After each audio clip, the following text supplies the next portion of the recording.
আসসালামু আলাইকুম। আশা করি সবাই ভালো আছেন। আমি ভালো আছি আলহামদুলিল্লাহ। সকাল সকাল উঠে নিলাম, কারণ মেয়েরা স্কুলে যাবে, তাই সকালে উঠে ব্রেকফাস্ট বানাবো। আমি পাউরুটি দিয়ে ডিম দিয়ে একটা নাস্তা তৈরি করব। তাই আমি আগে সকালে উঠে রান্না করে নিলাম, কারণ স্কুল থেকে এসে রান্নাটা করতে সময় লাগে, তাই বাচ্চারা খাওয়ার জন্য পাগল হয়ে যায়। তাই আমি সকালে উঠে রান্না করি। আমি রাত্রে সকাল 4টা বাজে উঠে তারপরে রান্না করি। কিছু দিয়ে তারপরে হাত দিয়ে মেখে সামান্য একটু ঝোল দিয়ে গেছে, সামান্য একটু ঝোল দিয়ে চালটা কেটে নেব। বলে হজরের আজান দিতেছে এখন।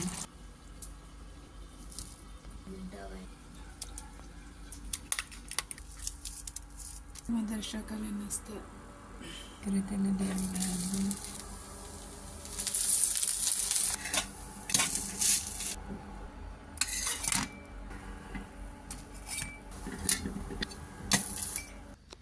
এই যে আমাদের সকালে নাস্তা, আমার মেয়েরা স্কুলে নিয়ে যাবে।